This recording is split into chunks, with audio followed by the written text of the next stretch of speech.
Hello students, आज की class में मैं आपको पढ़ाने वाली हूँ एंटी हाइपरटेंसिव ड्रग। आप लोगों की डिमांड पर ही मैंने ये सीरीज शुरू की है, जिसमें मैं आपको इम्पॉर्टेंट टॉपिक पढ़ाने वाली हूँ मॉडर्न के पोर्शन की। और ये कैसे मैंने निकाला है, तो मैंने प्रीवियस ईयर के 4 से 5 साल के पेपर का एनालिसिस किया है। 2021 से लेके 2025 तक का एनालिसिस किया है। उसमें किस तरीके के मॉडर्न के क्वेश्चन पूछे जाते हैं और कौन से पोर्शन पे ज्यादा फोकस किया जाता है, उस तरीके से मैं उन टॉपिक को कवर कराने वाली हूँ। जैसे आपको एग्जाम्पल के तौर पे एक 2025 का पेपर दिखा देती हूँ। 2025 के पेपर में जोड़ियां बनाने के लिए पूछा गया था एम्लोडिपिन, मेफेनेमिक एसिड, कोडीन और मोंटेल्यूकास्ट, है ना। इसको हमको जोड़ियां बनाना था। तो यहाँ से इस तरीके से, है ना, तो कौन कौन से ग्रुप से ज्यादा क्वेश्चन पूछे जाते हैं, है ना। क्लासेस ऑफ ड्रग, मतलब जो ग्रुप्स होते हैं ड्रग्स के फार्मेकोलॉजी में, तो कौन कौन से ग्रुप से क्वेश्चन बनते हैं ज्यादातर इन 5 सालों में, उन ग्रुप को मैं कंप्लीट कराऊंगी। ठीक है। उसके बाद आप लोगों की एक और डिमांड थी एफएक्यू, मॉडर्न के एफएक्यू भी आपको करना है, तो वो भी इसके बाद मैं उसको भी सॉल्व कराऊंगी। ठीक है, चलिए शुरू करते हैं। तो इतना डिटेल में तो नहीं पढ़ाऊंगी इसको, पर हाइपरटेंशन, एंटी हाइपरटेंसिव ड्रग बहुत ज्यादा इंपॉर्टेंट है, इसलिए इसको बहुत डिटेल में हम पढ़ने वाले हैं। बाकी इसके बाद सारी चीजें शॉर्ट में पढ़ेंगे। ठीक है, चलिए शुरू करते हैं। तो एंटी हाइपरटेंसिव ड्रग को पढ़ने से पहले हमें पहले हाइपरटेंशन पता होना चाहिए, इसका पूरा मैकेनिज्म क्या होता है, किस तरीके से ये ट्रिगर होता है, कौन कौन से एंजाइम्स, कौन कौन से हार्मोन्स इसको कंट्रोल करते हैं। उसके बाद ही हम इसकी ड्रग का इफेक्ट पढ़ सकते हैं, क्योंकि बिना फिजियोलॉजी जाने, हम बिना पैथोलॉजी जाने हम मेडिसिन को याद कर ही नहीं सकते हैं। ठीक है, क्योंकि मोड ऑफ एक्शन याद करने के लिए आपको उसकी पहले नॉर्मल फिजियोलॉजी पता होना चाहिए। ठीक है, तो ब्लड प्रेशर क्या होता है? Cardiac output and total peripheral resistance. तो ये आर्टरी है, यहां पर ब्लड बह रहा है। ठीक है, तो ब्लड प्रेशर दो तरीके से होता है। एक क्या होता है, ये पेरिफेरल फ्लूइड है ना, पेरिफेरल फ्लूइड है। यहाँ पे फ्लूइड ज्यादा हुआ, यानी कि वाटर रिटेंशन ज्यादा हुआ, तो यहाँ का प्रेशर बढ़ जाएगा, यहाँ का प्रेशर बढ़ेगा, है ना। पेरिफेरल प्रेशर जब बढ़ेगा तो वो क्या करेगा, आर्टरीज को क्या करेगा, कंप्रेस करेगा। तो यहाँ पे फ्लो होने वाला ब्लड का प्रेशर बढ़ जाएगा, यानी जब आर्टरी कंप्रेस होगी, कॉन्स्ट्रिक्ट होगी, तो क्या होगा, प्रेशर बढ़ जाएगा। पहला चीज ये। दूसरा, अगर कार्डियक आउटपुट ज्यादा है, कार्डियक आउटपुट ज्यादा रहेगा तो ब्लड फ्लो ज्यादा बढ़ेगा, ब्लड फ्लो ज्यादा बढ़ेगा तो अंदर की साइड से आर्टरी की बॉल पर प्रेशर पड़ेगा। यानी ब्लड प्रेशर वह होता है जो या तो पेरिफेरल फ्लूइड के द्वारा आर्टरी की बॉल पर प्रेशर दिया जाता है, या आर्टरीज के अंदर जो ब्लड फ्लो हो रहा है उसके द्वारा आर्टरी की बॉल पर अंदर से प्रेशर दिया जाता है, वो कहलाता है ब्लड प्रेशर। इतना समझ आया।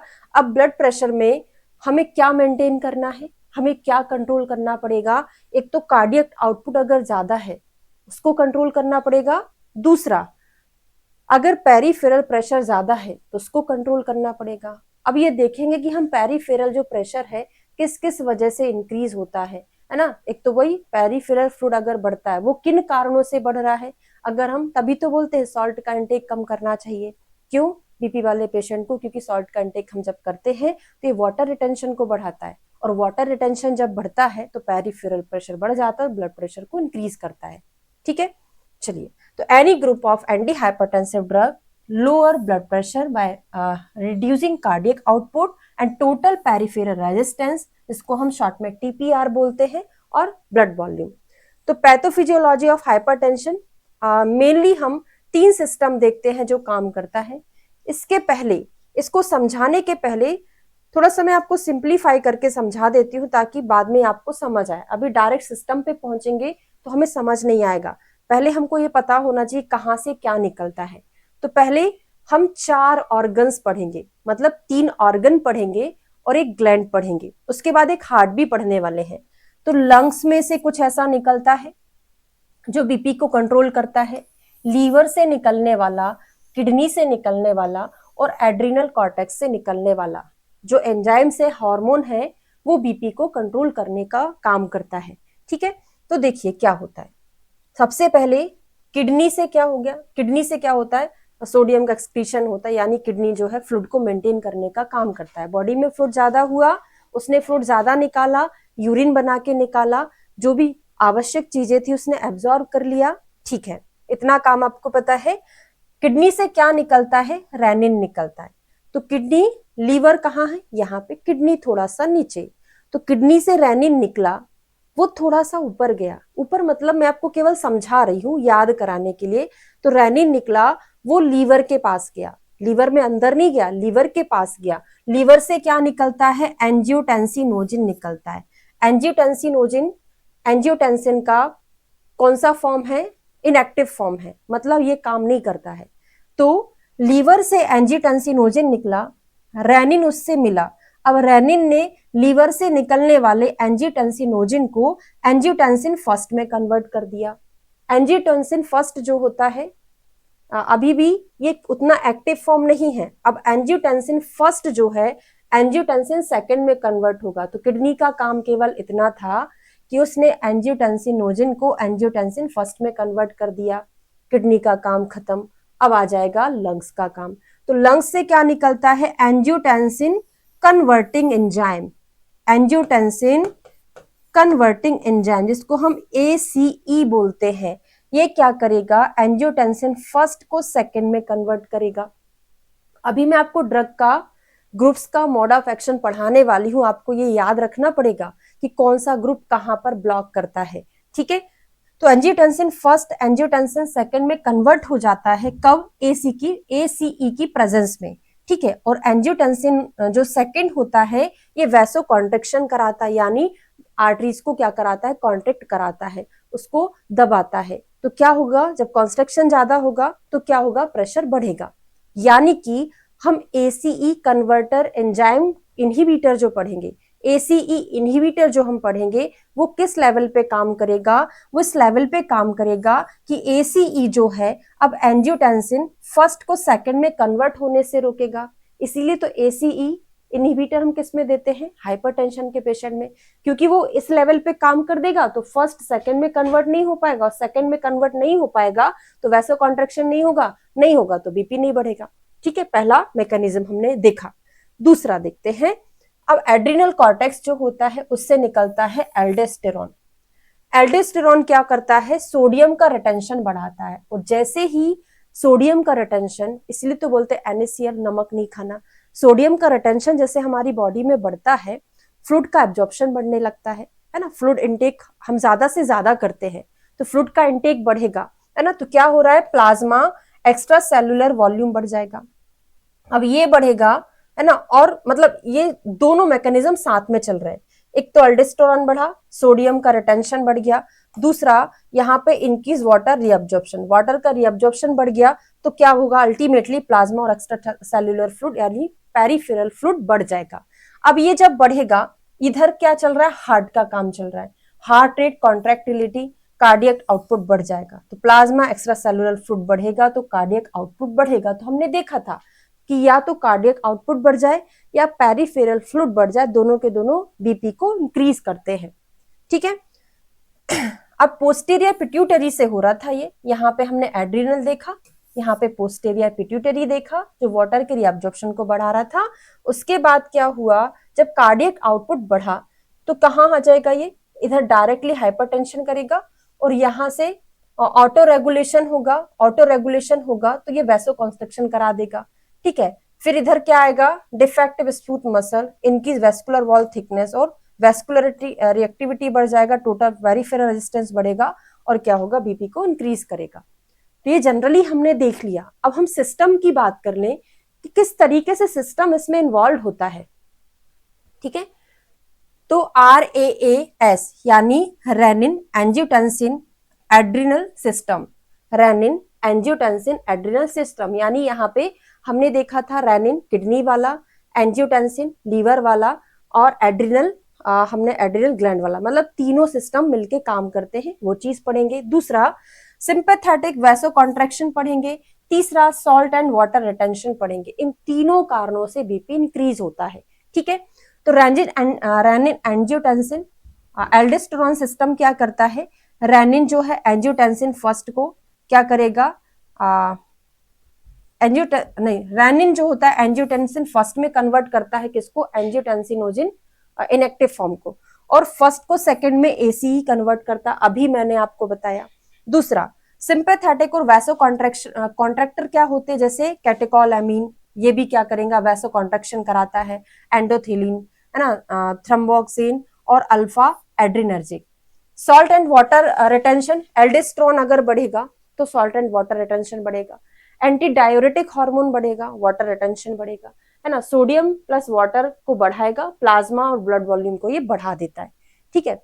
अब देखते हैं एसी इनहिबिटर। अब मैं आपको ये समझा रही हूँ कि पूरी हमारी जो ड्रग होती है वो किस तरीके से काम करती है। तो एसी ही इनहिबिटर यानी angiotensin first angiotensin converting enzyme inhibitor जो होता है, या angiotensin blockers converting enzyme blockers, है ना। दो तरीके के ग्रुप पढ़ेंगे आगे जाके, मैं बताऊंगी। तो ये क्या करेगा, नॉर्मली क्या होगा, हमारा टोटल पेरिफेरल रेजिस्टेंस बढ़ जाता है, क्योंकि जब ये सेकंड में कन्वर्ट होगा इसको बढ़ाएगा और ये इस लेवल पे काम करेगा, यानी कि ये एसी को काम नहीं करने देगा, जो कि सेकंड में कन्वर्ट करने का काम करता है, ठीक है। उसके बाद CCB, alpha blockers, vasodilator, central sympathetic जो होते हैं, यहाँ इस लेवल पे काम करता है। नॉर्मली जो आपको हाईलाइटेड दिख रहा है वो फिजियोलॉजी है, जो आपको थोड़ा सा क्या दिख रहा है, ये मेडिसिन का इफेक्ट है, mode of action of medicine, ठीक है। तो यहाँ पे इस लेवल पे काम करेगा। ये जो वैसोडायलेटर है, सेंट्रल सिंपैथोलिटिक है, वो इस लेवल पे काम करेंगे, ठीक है। इसके बाद देखते हैं वेस्कुलर वॉल थिकनेस और डिफेक्टिव स्मूथ मसल्स, इसका काम होता है। हार्ट रेट एंड कॉन्ट्रैक्टिबिलिटी ये बढ़ाता है, कार्डियक आउटपुट बढ़ जाएगा, हाइपरटेंशन हो जाएगा। और डाययूरेटिक क्या होते हैं, इस लेवल पे काम करते हैं, यानी डाययूरेटिक इसको फ्लूइड से निकालते हैं, बॉडी से निकालते हैं, है ना। बीटा ब्लॉकर इस लेवल पे काम करेगा। तो कहां पर काम करता है, बीटा ब्लॉकर और diuretic salt and water retention इस लेवल पे काम करता है, उसको एब्जॉर्प्शन होने से मना करता है, ठीक है। अगर ये नहीं कर रहा है काम तो यहाँ पे कार्डियक आउटपुट बढ़ जाएगा, ठीक है, और हाइपरटेंशन को बनेगा, ठीक है। ये मैंने आपको नॉर्मल फिजियोलॉजी पढ़ा दिया है, अधिकतर तो हमारा काम खत्म ही हो गया है, बस फटाफट उसको देख लेते हैं, ठीक है। तो this diagram shows how blood pressure is regulate and how high blood pressure hypertension develop. Three main source mechanism that मैंने ये पढ़ा दिया, यहां से नहीं पढ़ाने वाली हूँ, ये सब आप रीड कर लीजिएगा। तो RAAS यानी renin angiotensin aldosterone system. Kidney क्या करता है, व्हेन सोडियम एक्सक्रीशन फॉल्स, जैसे सोडियम का एक्सक्रीशन घटने लगता है तो क्या होगा, वाटर रिटेंशन बढ़ने लगेगा। सेंसिंग लो बीपी और low volume the kidney release renin. जैसे ही सोडियम का रिटेंशन एक्सक्रीशन घटेगा, मतलब सोडियम बाहर नहीं जा रहा, मतलब यहाँ पे क्या हो रहा है, सोडियम अब ज्यादा आने लगा, ब्लड में ज्यादा रहेगा क्योंकि एक्सक्रीशन कम हो रहा है, तो क्या होगा, लो बीपी होने लगेगा, तो लो वॉल्यूम होगा किडनी, फिर क्या करेगा, रेनिन को रिलीज करेगा। एक बार अच्छे से समझ लीजिएगा, ये किडनी है, यहां से सोडियम निकलता है, जब सोडियम जो है एक्सक्रीशन कम होने लगेगा तो क्या होगा, एक्सक्रीशन कम हो रहा है तो बीपी कैसा हो जाएगा, लो होने लगेगा, तो अब किडनी क्या करेगा, रेनिन को रिलीज करेगा कि बीपी को कंट्रोल करो, ठीक है। तो किडनी से रेनिन निकलने लगेगा। अब लीवर क्या करेगा, इस समय produce angiotensinogen, renin converts it into angiotensin first, अभी मैंने आपको पढ़ाया। लंग्स क्या करेगा, क्या सीक्रेट करेगा, ACE एंजियोटेंसिन कन्वर्टिंग एंजाइम, जो कि कन्वर्ट करेगा एंजियोटेंसिन फर्स्ट को सेकंड में। एंजियोटेंसिन सेकंड क्या करेगा, पावरफुल वैसोकॉन्ट्रिक्टर होता है, it constrict blood vessel and trigger aldosterone release from the adrenal cortex, है ना। दो चीजें करता है, एक तो वैसो कॉन्ट्रैक्टर करता है, दूसरा एड्रिनल ग्लैंड को बोलता है कि आपको क्या रिलीज करना है, एल्डोस्टेरोन रिलीज करना है, ठीक है। उसके बाद क्या होगा, एसी इनहिबिटर जो होता है, जो किसको ब्लॉक करता है, एंजियोटेंसिन फर्स्ट को सेकंड में कन्वर्ट होने से रोकता है, किसके थ्रू, ACE इनहिबिटर के through. And ARBS block the angiotensin second receptor, ये भी बहुत इंपॉर्टेंट है, ARBS में आपको पढ़ाने वाली हूं, एक मिनट, ठीक है। Okay, salt and water retention volume, aldosterone from the adrenal cortex increase reabsorption of sodium and water in the kidney. तो एल्डोस्टेरोन का काम क्या होता है, ये किडनी को बोलता है क्या बोलता है कि रीअब्जॉर्प्शन बढ़ाओ, किसका, सोडियम का, ठीक है। एडीएच क्या करता है, फ्रॉम द पोस्टेरियर पिट्यूटरी से निकलता है, further increase water reabsorption, plasma and extra cellular volume increase, more blood return up to the heart, cardiac output increase. तो इन सब मिला के क्या करेंगे, प्लाज्मा वॉल्यूम को बढ़ा देते हैं। प्लाज्मा वॉल्यूम जब बढ़ेगा तो ज्यादा से ज्यादा ब्लड कहाँ, हार्ट की तरफ लौटेगा, रिटर्न होगा, इससे कार्डियक आउटपुट बढ़ जाएगा, है ना। इसमें डायूरेटिक इफेक्ट करता है, क्या, reduce blood volume by removing sodium and water through the kidney, है ना। तो ये जो सिस्टम चलता है सॉल्ट एंड वाटर रिटेंशन का, इसमें हम कौन सी मेडिसिन देते हैं पेशेंट को, डायूरेटिक देते हैं, ताकि ब्लड का वॉल्यूम, मतलब वहां पे जो सोडियम और वाटर का रिटेंशन हो रहा था वो एक्सक्रीट हो, ताकि वॉल्यूम कम हो, वॉल्यूम कम होगा तो प्रेशर कम होगा। अब sympathetic drive, vasoconstrictor and vascular changes क्या होते हैं, तो वैसोकॉन्ट्रिक्टर जैसे कैटेकोलामीन है, थ्रोम्बोक्सिन है, ल्यूकोट्रिन्स है ना, endothelium and alpha adrenergic agent and all constrictive vessels, जो कि टोटल पेरिफेरल रेजिस्टेंस को बढ़ा देता है। हार्ट रेट एंड कॉन्स्ट्रक्टिविटी क्या है, sympathetic stimulation raise heart rate and contractility, जिससे कार्डियक आउटपुट बढ़ जाता है। वेस्कुलर रिमोल्डिंग, अब ये नहीं पढ़ो, ड्रग क्या, इसमें कौन सा ड्रग यूज करते हैं हम, इन सब में बीटा ब्लॉकर यूज करते हैं, है ना। बीटा ब्लॉकर क्या करता है, reduce heart rate, contractility and renin, ये बहुत इंपॉर्टेंट है, कौन सा ग्रुप किस पर काम करता है, तो बीटा ब्लॉकर क्या करता है, हार्ट रेट को रिड्यूस करता है, कैसे, उसकी कॉन्ट्रैक्टिलिटी को कम करके, और रेनिन को भी कम करता है। रेनिन कम निकलेगा तो वो कन्वर्टिंग जो एंजाइम है, जो एंजियोटेंसिनोजन है फर्स्ट में कम कन्वर्ट होगा, है ना, तो इस तरीके से कंट्रोल करेगा। Calcium channel blocker, alpha blocker, vasodilator and central sympatholytic यहाँ पे यूज करेंगे, ठीक है। अब volume and cardiac factor raise cardiac output, the RAS vasoconstrictor and vascular changes raise total peripheral resistance, because BP जो होता है cardiac output into total peripheral resistance, and increase in either one raise blood pressure and this is hypertension, ठीक है। अब groups देख लेते हैं, कौन कौन से ग्रुप होते हैं, कौन कौन से, हाँ यहां से यही क्वेश्चन पूछा जाता है, अच्छे से रट लीजिएगा। सबसे ज्यादा आजकल एंजियोटेंसिन एंटागोनिस्ट ब्लॉकर जो होते हैं, है ना, ये ज्यादा यूज किए जा रहे हैं। टेलमिसार्टिन, ARB जिसको हम बोलते हैं, एंजियोटेंसिन एंटागोनिस्ट, ठीक है। टेलमिसार्टिन बहुत ज्यादा यूज हो रहा है, तो आपको ये याद करने पड़ेंगे, रटने पड़ेंगे, है ना। और एम्लोडिपिन, कैल्शियम चैनल ब्लॉकर भी ज्यादा यूज होता है, तो अधिकतर ये दो चीजें हम ज्यादातर यूज करते हैं, बाकी का चीजें भी हमको पढ़ना पड़ेगा। तो ACE इनहिबिटर में क्या आता है, प्रिल वाली चीजें, कैप्टोप्रिल, एनालप्रिल, रैम्प्रिल, कैप्टोप्रिल बस याद रख लेना, है ना। ACE में प्रिल वाली चीजें आती हैं। एंजियोटेंसिन एंटागोनिस्ट ARB में सार्टन, टन वाली चीजें आती है ना, लोसार्टन, टेलमिसार्टिन।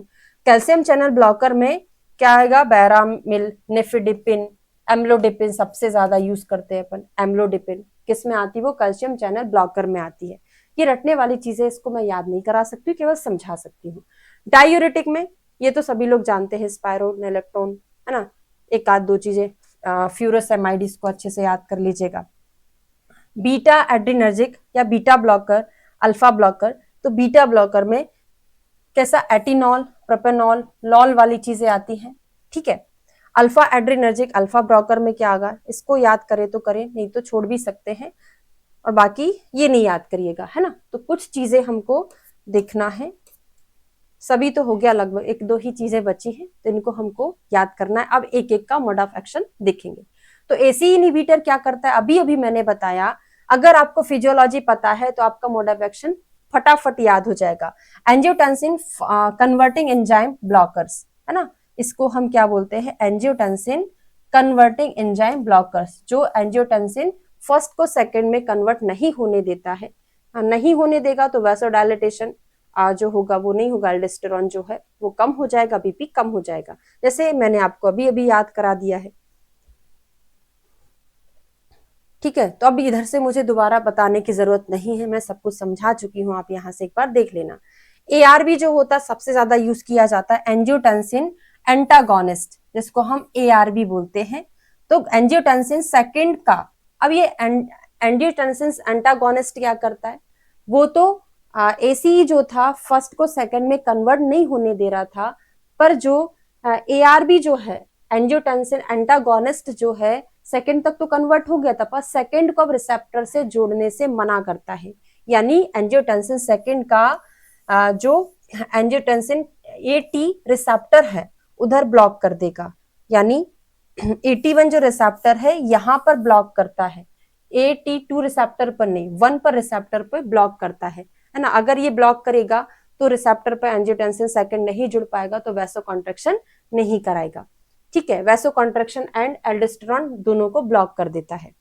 फिर अगला ग्रुप आता है कैल्शियम चैनल ब्लॉकर। तो कैल्शियम चैनल ब्लॉकर इधर काम नहीं करता, वो हार्ट की मसल्स पे काम करता है, हार्ट की मसल्स को रोकता है, किसको, कैल्शियम को एब्जॉर्ब करने से। तो L type calcium channel blocker smooth muscle heart में कैल्शियम की एंट्री को रोकता है। अगर ऐसा रोकेगा तो आरटीओस जो होती है रिलैक्स हो जाएंगी, टोटल पेरिफेरल रेजिस्टेंस कम हो जाएगा, हार्ट रेट भी कम हो जाएगा। ठीक है, एग्जाम्पल मैंने आपको पढ़ा दिया है। डायूरेटिक क्या करेंगे, अभी अभी हमने बताया कि किडनी से सोडियम और वाटर एक्सक्रीशन को बढ़ा देंगे, ब्लड वॉल्यूम कम हो जाएगा, बीपी कम हो जाएगा। कौन कौन सी चीजें उसमें आती हैं, है ना, तो यहाँ से पूरा डायग्राम में आपको दिख जाएगा।